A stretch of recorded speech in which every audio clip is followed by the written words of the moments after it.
Alors, bonjour et bienvenue dans ce nouveau tuto. Donc, on va commencer maintenant une série de tutos dans lesquels je vais vous introduire les planètes, les grahas, en astrologie védique ou Jyotish.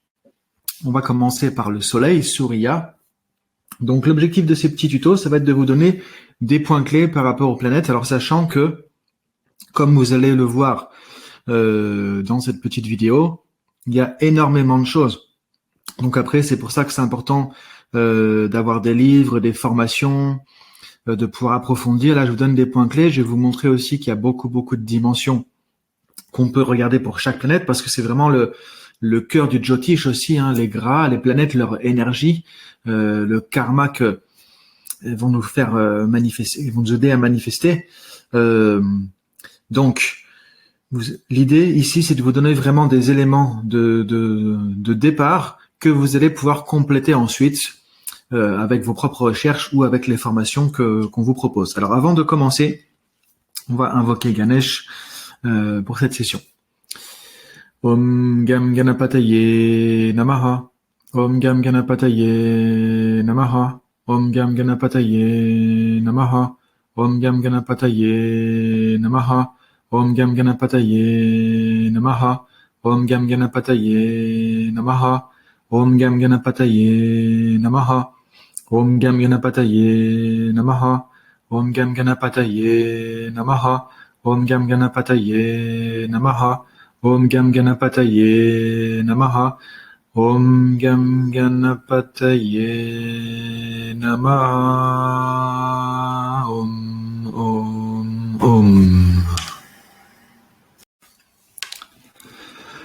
Alors déjà, une petite introduction, puisque c'est le premier tuto sur les grahas, les planètes. En fait, graha en sanskrit, ça veut dire qui saisit. Ici, nous, on va dire que c'est les planètes, parce qu'effectivement, on va le traduire comme ça, et ça correspond dans tous les cas aux planètes, mais c'est important le sanskrit, en fait. Ici, c'est pareil, on va pas faire une formation en sanskrit, mais véhicule une profondeur très très large qu'il est difficile de réduire avec simplement un seul mot. Donc si on faisait vraiment du Jyotish complètement la tradition indienne, on parlerait de grahas et pas de planètes, en fait, tout simplement. Mais bon, on utilise le mot planète ici pour faire référence un peu à nos repères aussi occidentaux. Et vous voyez, dans les planètes, moi je suis passionné d'astronomie, j'ai étudié beaucoup l'astronomie.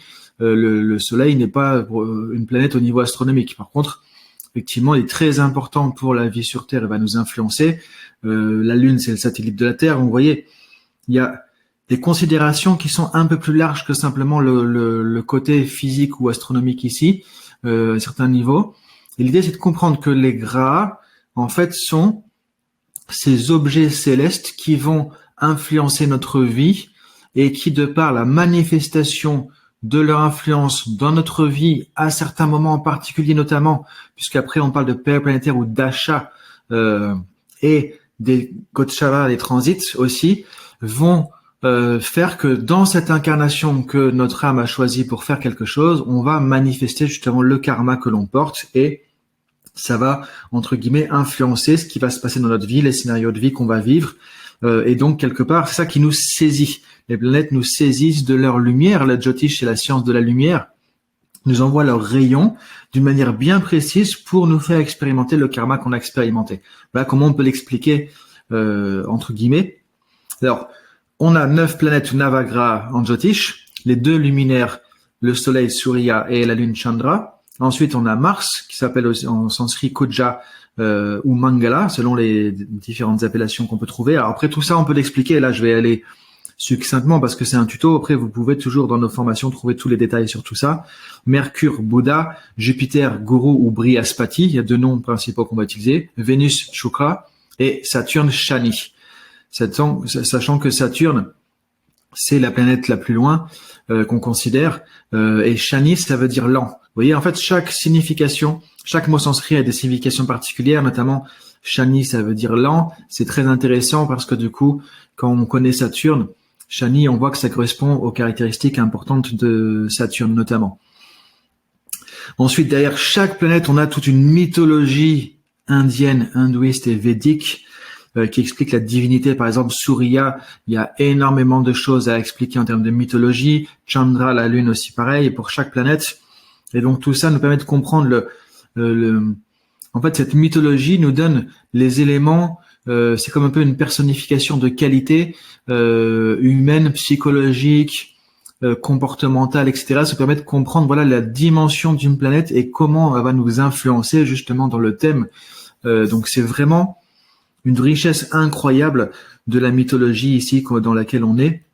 Nous, on va voir ici les points clés. Après, concrètement, pour chaque planète qu'on va retrouver dans le thème. Et encore une fois, vous pourrez approfondir tout ça vraiment parce qu'il y a tout un tas de choses intéressantes à apprendre derrière. Il y a aussi on considère dans les planètes les 2 nœuds lunaires ou les planètes ombres, Chayagraha. En fait, ça veut dire planète ombre puisqu'elles obscurcissent.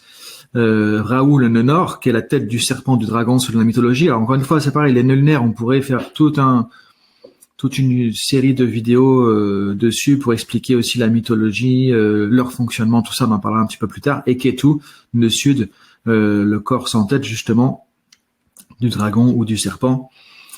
Donc chaque planète possède de nombreuses caractéristiques et chaque planète a un statut naturel de bénéfique ou maléfique. Donc ça, notamment, on va considérer qu'il y en a un groupe de planètes qui sont considérées comme bénéfiques, donc plutôt amener des effets entre guillemets positifs, et maléfiques plutôt vont amener certaines difficultés. Encore une fois, tout ça, c'est à remettre dans un contexte. Ce qui peut être considéré comme maléfique, c'est que parfois, ça peut poser des difficultés dans la vie mondaine ou de tous les jours, mais ça va être souvent nous pousser à faire un travail à l'intérieur de nous. Et donc, ça va être bon pour le côté spirituel ou moksha, la libération spirituelle. Donc, encore une fois, attention avec les terminologies. Tout ça te remettre dans un contexte. C'est pour ça que le Jyotish, c'est pas évident à aborder. Et c'est bien qu'on a une formation complète parce que du coup, on a tout le contexte et on avance étape par étape dans ce contexte et on comprend les tenants, les aboutissants. Ce qui parfois peut être une limitation dans les tutos que j'essaie de faire comme ça de manière assez rapide. Ensuite, les planètes entre elles peuvent être amies entre elles ou ennemies entre elles. Les planètes qui s'entendent bien, d'autres qui ne s'entendent pas bien. Donc après, tout ça nous donne des combinaisons intéressantes. Par exemple, si vous avez une planète, 2 planètes qui sont ennemies et qu'il y en a une qui est dans un signe qui appartient à l'autre planète, bah, c'est comme si vous êtes en conflit avec quelqu'un et que c'est votre propriétaire. C'est pas forcément évident. Vous voyez, donc il y a tout un tas de choses comme ça importantes aussi à avoir en termes d'interaction. Alors, on va commencer. Donc ça, c'est une introduction un peu plus globale sur les grahas. Maintenant, on va aller voir donc par rapport à Surya, le soleil. Alors, Surya, donc de nature, considéré comme un maléfique naturel. Alors, le soleil est plutôt quand même très bénéfique pour pas mal de choses. C'est une planète, on va le voir, qui est sattvique, qui représente des valeurs très, très élevées aussi.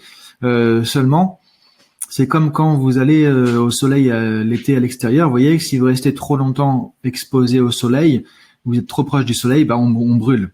Donc souvent, c'est pour ça qu'elle a un côté, disons, maléfique. C'est que le soleil est puissant et peut brûler ou détériorer ce qui est trop proche ou trop exposé aussi. Donc en tout cas, en termes de nature, on a une considération maléfique naturelle. Ensuite, genre plutôt masculin, la caste kshatriya, donc c'est la caste des dirigeants, des guerriers. Donc ça donne le soleil aussi, c'est une planète qui a un statut de leader, de gouverneur dans le cabinet planétaire, qui est la métaphore en fait par rapport à l'ensemble des planètes. Bah, c'est le roi des planètes. Donc ça, c'est caractéristique, on les verra pour chaque graha au fur et à mesure. Le soleil est ami avec la lune, avec Mars et Jupiter, et ennemi avec Vénus, Saturne, et neutre avec Mercure. Donc ça veut dire que si vous regardez un thème et que vous avez le soleil qui est dans une maison gouvernée ou dans un signe ou une maison gouvernée par Saturne, du coup, bah, vous allez voir que lui, il est en situation, disons, un peu difficile parce que il se situe chez un ennemi. Donc il y a tout, ou s'il est en conjonction avec Saturne, ça peut créer des difficultés aussi puisque Saturne et le Soleil sont ennemis. Donc tout ça, en fait, c'est des éléments clés. Et après, bah, c'est comment les corréler, et du coup pouvoir les interpréter en fonction des combinaisons qu'on va remarquer.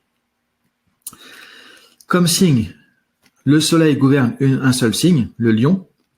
Sima, il est exalté en Bélier. Alors j'ai pas mis les positions exactes de chute, d'exaltation ou de Mula Trikona. En tout cas, vous avez le signe, donc il est exalté en Bélier, Mécha, et il est en chute, donc en balance, tout là. Donc ça permet de voir qu'effectivement dans le thème, déjà selon où il est situé, s'il est dans son propre signe, ou en chute, ou en exaltation, ça donne des éléments importants aussi. Il est puissant en maison 10, le soleil effectivement manifeste bien avec la maison 10, les significations de la maison 10, et il est faible en maison 4. Donc là, on se base notamment sur la force directionnelle. Vous voyez, il y a plein de choses à apprendre après dans les formations. Je ne peux pas expliquer tout ça ici. La force directionnelle qui fait que, effectivement, en maison 10, il va être assez fort. En maison 4, il va être plutôt faible. Encore une fois, tout ça est à remettre dans la perspective d'un thème. Ça ne veut pas dire que si j'ai le soleil en maison 4, le soleil va être complètement affligé, que dans mon thème, il va faire que des difficultés ou des choses comme ça. C'est pas ça qu'on vous dit non plus. Donc, chaque point est à prendre, à observer, à mesurer, à mettre en corrélation avec l'ensemble des autres points, évidemment, dans un thème.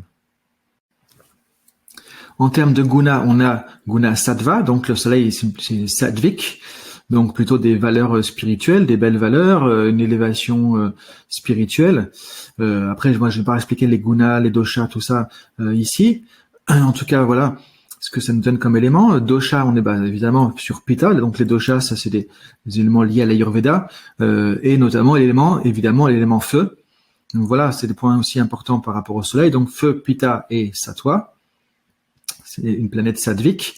Les qualités, justement, l'indépendance, le leadership, la volonté, le courage, le leader dans sa beauté quelque part, dans la gouvernance juste et